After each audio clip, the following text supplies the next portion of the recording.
失踪。也许他骗我的钱还没还呢，可不能。神仙，谢谢你陪我。我们也要进行下一步了。全靠你悟性高。天，是你该来的。一只野狗。嚯！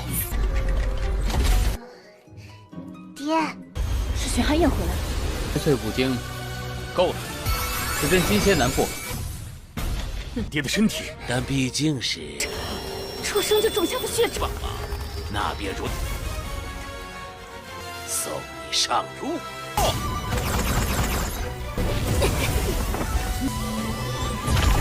之术，你怎会有如此多？我所用。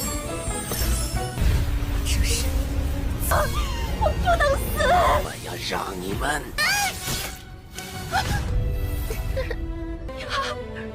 你怎么这么？怎么能是？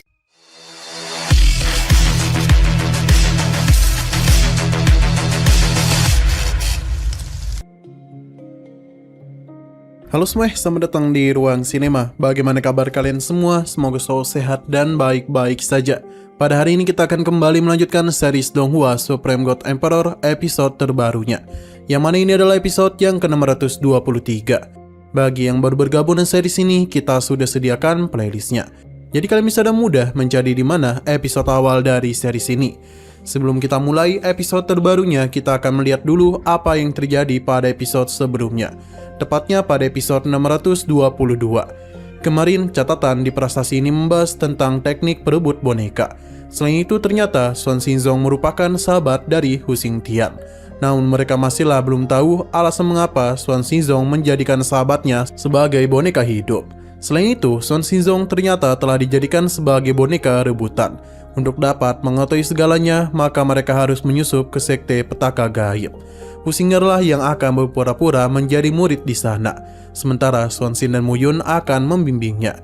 Di sana ada dua orang murid menjaga yang berhasil ditipu dan mudah oleh Hu Xing'er. Mereka pun berhasil memasuki tempat di mana upacara penjernihan hati dilakukan. Mu Yun mencoba sendiri upacara itu, di mana ternyata Qianba dari Sekte Pedang 33 Langit akan menjadikan tubuh Mu Yun sebagai tubuhnya. Tapi semua itu tidaklah seindah yang dia kira, karena Mu Yun saat muda menghabisi jiwa dari Qianba. Sekarang kita akan melanjutkan episode terbarunya. Ternyata Sekte Petaka Gaib sebagai bawahan dari kekuatan kelas emas bertugas memeras para murid berbakat dari wilayah Pedang Utara. Mereka dijadikan sebagai boneka hidup untuk dipersembahkan kepada petinggi Sekte Pedang 33 Langit. Sekarang Sekte Petaka Gaib telah menjadi salah satu tangan kotor dari Sekte Pedang 33 Langit wilayah Pedang Utara. Hu Xing'er tidak menduga seluruh sekte ini isinya hanya boneka hidup saja. Tidaklah heran mereka membutuhkan begitu banyak kristal penempat tulang. Sementara Swan Xin mengira kalau semua ini ibunya lakukan untuk menyelamatkan dirinya. Hu Xing'er juga berpikiran seperti itu, karena tidak ada orang tua yang tega membuang anaknya sendiri. Hal ini pun membuat Hu Xing'er teringat dengan ayah kandungnya. Meskipun tidak pernah bertemu, namun dia merasa mereka begitu dekat. Hu Xing'er yakin kalau ayahnya sudah tiada, karena jika tidak, ayahnya pasti sudah lama mencarinya. Swan Xin mencoba menjelaskan semuanya, tapi Hu Xing'er sudah menganggap Kaisar Agung sebagai ayah kandungnya. Ia tidak akan membiarkannya mati begitu saja. Mu Yun dan Swan Xin akan tetap merahasiakan hal itu dulu. Hu Xing'er pun berterima kasih kepada Swan Xin karena selalu ada untuk menemaninya. Swan Xin masihlah bingung apakah mereka tidak memberitahukan perihal Swan Xingzong kepadanya. Mu Yun akan mencari waktu yang tepat untuk memberitahukan hal itu, karena yang terpenting mereka harus melakukan perjalanan dulu. 失踪。也许他骗我的钱还没还呢，可不能。神仙，谢谢你陪我。我们也要进行下一步了。全靠你悟性高。 Di sisi luar, kedua penjaga ini kebingungan apa yang terjadi pada ritual penyucian hati, karena pintunya saja tidaklah terbuka. Murid ini saatlah kedinginan, bahkan celana dalamnya sampai membeku. Sementara rekannya masihlah yakin kalau tidak lama lagi dia akan menjadi sosok penting di sekte ini. Namun sesaat kemudian mereka kedatangan tamu, yang tidak bukan adalah naga kecil. Saat hendak berbicara, dia langsung mengambil contekannya, yang membuat aktingnya pun terganggu. Murid ini meminta mereka untuk segera pergi, tapi naga kecil langsung saja memukulnya hingga terkipai. Sedangkan rekannya yang sempat meremehkan dia menjadi panik saat melihat wujud aslinya. Mendengar ada keributan, Xuan Hanyan pun pergi. Semua itu adalah rencana dari Mu Yun agar mereka bisa masuk lebih dalam ke aula utama. Karena di sana tersimpan begitu banyak kristal penempat tulang. Awalnya Xuan Xin tidaklah percaya karena ia lebih tahu tentang tempat ini. Sampai akhirnya sebuah formasi pun terlihat. Sepertinya sekte petaka gaib menyimpan banyak rahasia.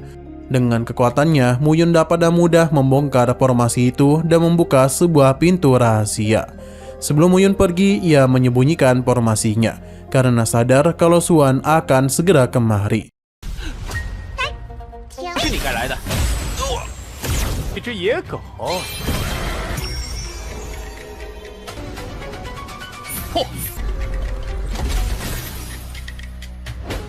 Sedangkan naga kecil penasaran mengapa tidak ada orang lain yang muncul. Seakan-akan sekte ini begitu sepi. Hingga akhirnya Xuan Hanyan pun datang karena kesal dan keributan yang terjadi. Berhubung ketua sektenya sudah datang, jadi naga kecil dan Jia bergegas pergi dari tempat itu. Melihat kehadiran mereka membuat Xuan menyadari sesuatu. Ia pun bergegas kembali, tapi sayang sekali ia sudah terlambat. Karena Mu Yun bersama yang lainnya sudah berada di ruang rahasia sekte petaka gaib. Mereka juga berhasil menemukan Kaisar Agung dan kristal penempat tulang. Karena di hadapan gadis ini tidak ada harta yang bisa lolos dari penciumannya. Husinger mencoba untuk membangunkan Kaisar Agung. Untung saja mereka datang di waktu yang tepat. Karena tidak lama lagi Kaisar Agung bersama yang lainnya akan segera terbangun dari teknik boneka hidup. Benar saja para murid pun terbangun, begitu pula dengan Kaisar Agung. Tapi sayang sekali kesenangan mereka harus terhenti karena Xuan Hanyan telah kembali. Mu Yun tidaklah takut dan langsung saja menyimpan seluruh kristal penempat tulang itu karena ini sudah lebih daripada cukup. Sebuah formasi pun Mu Yun bangun di mana prima sekalipun akan kesulitan dalam menghancurkannya. Jadi Mu Yun ingin mereka untuk tetap berada di dalam formasi sebab dia sendirilah yang akan bertemu dengan Xuan Hanyan. 爹， 是玄寒燕回来了。这5经够了，此阵金仙难破。 Xuan Hanyan meremehkan Mu Yun karena dia hanyalah peri sejati tingkat 5. Mu Yun menguji kecantikan dari Xuan Hanyan. Ia memang sesuai dengan selera dari senior pertamanya. Xuan Hanyan akhirnya menyadari kalau dia adalah Mu Yun. Mu Yun membenarkan hal itu, jadi sekarang apakah dia harus memanggilnya sebagai penguasa Xuan atau kakak ipar? Entah apa yang terjadi karena Xuan Hanyan begitu membenci Mu Yun. Ia langsung saja melakukan penyerangan kepadanya. Karena akibat ulah Mu Yun lah Xing Feng pergi meninggalkannya. Ia sudah lama menanti kembalinya suaminya, namun yang dia dapatkan kabar Xing Feng telah mati. Ia berjanji akan menghukum Mu Yun. Tanpa Xuan Hanyan ketahui, saat ini jiwa Raja Peri Mu Yun sedang melakukan penyerapan terhadap kristal penempat tulang. Sementara Husinger dan yang lainnya masihlah aman dalam formasi Mu Yun. Tapi Xuan Xinzong datang bersama Hu Xingtian. 呢，还是该叫你一声大。要你死！我苦苦等来的， 幸好有木牛的阵法。 玄世忠， Xuan Xinzong senang bisa bertemu dengan mereka. Ia mencoba untuk menghancurkan formasi ini, namun itu terlalu kuat yang mengakibatkan dia termundur. Husinger memintanya untuk menyimpan tenaga saja, karena formasi Mu Yun tak akan bisa ditembus oleh peri emas sekalipun. Xuan Xinzong menyadarkan Husinger karena ia adalah ayah kandungnya. Kabar ini tentu saja mengejutkannya. Husinger mencoba untuk menanyakan hal itu kepada Xuan Xin. Ia tidaklah dapat menerima kenyataan kalau ayah kandungnya sudah menghabisi kakek Hu Xingtian. Kaisar Agung menenangkannya karena jiwa di tubuh Xuan Xinzong bukanlah lagi ayahnya.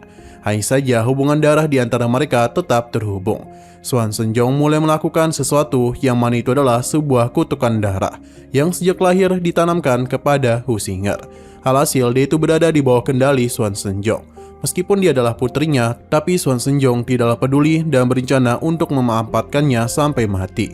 Ia juga tahu kalau formasi ini memang sulit ditembus dari luar. Tapi dengan bantuan dari anak kandungnya sendiri, menghancurkan formasi itu layaknya merobek selembar kertas. Benar saja, formasi ini akhirnya hancur juga. Sekarang Xuan Xinzong akan menggunakan ayah dan putri Kaisar Agung untuk menghabisinya. 爹的身体， 但毕竟是 出生就种下的血种。 那便如送你上路。 Sementara Mu Yun langsung menyadari kalau formasinya sudah ditembus. Ia tidak tahu apa yang terjadi. Suan Hanyan yakin kalau itu adalah ulah dari Swan Senjong. Mungkin tidak lama lagi semua orang yang Muyun lindungi akan menjadi boneka hidup. Muyun akhirnya paham kalau Husinger sudah terkena kendali. Serangan kembali Swan Hanyan berikan kepadanya. Karena sudah seperti ini, Muyun harus menyelesaikan pertarungan dengan cepat. Ia bisa dengan mudah mencapai peris jati tingkat 6. Swan Hanyan tidaklah tahu bagaimana cara Muyun mengalami kenaikan. Tapi ia tidaklah bisa memikirkan hal itu, karena harus menahan serangan Muyun. Sementara itu, dalam diri Muyun, jiwa Raja Perinya masih terus menyerap kristal penempat tulang. Bahkan ia kembali naik ke tingkat 7 peris jati. Tak hanya itu, dalam waktu singkat, Muyun naik ke tingkat 8. Ia langsung memberikan serangan kepada Swan Hanyan. Swan Hanyan penasaran bagaimana cara Muyun melakukan hal itu. Muyun sangatlah berterima kasih kepadanya, karena memiliki begitu banyak kristal penempat tulang. Dengan satu langkah saja, formasi di tempat itu mulai bereaksi. Tapi Swan Hanyan masih percaya diri kalau Muyun tidak akan bisa menghancurkan formasinya. Sayang sekali dia sudah salah, karena sejak awal Muyun sudah mengendalikan formasi pencabut jiwa. Melihat adanya api langit, air aneh, dan pohon dunia membuat Swan Hanyan terkejut. Karena bagaimana bisa Muyun memiliki banyak pusaka? Muyun tidaklah menjawab pertanyaannya. Ia langsung saja mengambil alih formasi itu dan bahkan mengubahnya menjadi formasi penyuci jiwa. Swan Hanyan benar-benar dibuat terkejut oleh Muyun. Terlebih lagi tubuhnya mulai bereaksi. Sejak awal Muyun sudahlah tahu kalau tubuh Swan Hanyan telah dijadikan sebagai boneka rebutan.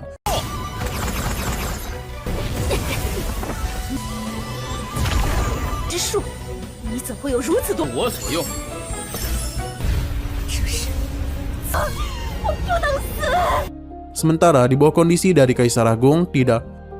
di bawah kondisi dari Kaisar Agung taklah baik-baik saja. Begitu pula dengan Swan Xian. Tapi karena formasi penyuci jiwa yang Muyun gunakan langsung bereaksi kepada Swan Senjong. Ia benar-benar kesal kepada Swan Hanyan karena tak bisa mengatasi Muyun. Atas apa yang terjadi, kendalinya terhadap Hu Xingtian pun terhenti. Ia tak jadi menyerang Kaisar Agung. Begitu pula kendalinya kepada Husinger. Swan Xin pergi menemui Muyun. Namun Swan Senjong tidak akan membiarkan hal itu. Ia melakukan sesuatu yang membuat Husinger kesakitan. Ledakan kekuatan pun muncul dan dia langsung melakukan penyerangan kepada Swan Xin. Husinger terlihat mencoba untuk melawan kendali itu. Tapi ini sepertinya terlalu sulit, karena itulah dia memilih untuk mengorbankan diri sendiri agar tidak melukai Swan Xin.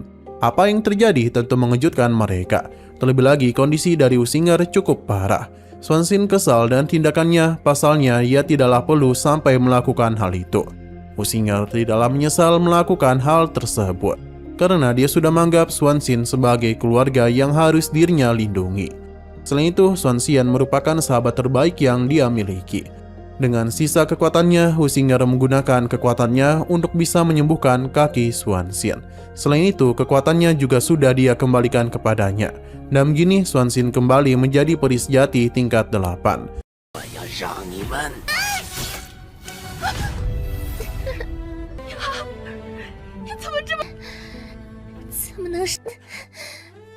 Sementara itu, Kaisar Agung sedih atas apa yang menimpa putrinya.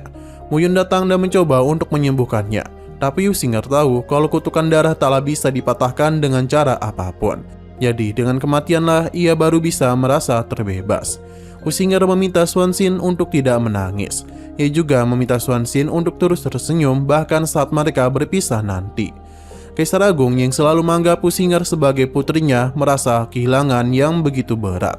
Saat menjelang kematiannya, Husinger ingin Muyun untuk sesekali memperhatikan orang-orang di sekitarnya.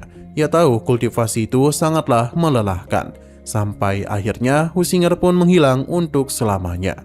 Muyun pun sangatlah murka atas apa yang menimpa Husinger dan akan menghabisi Swan Senjong.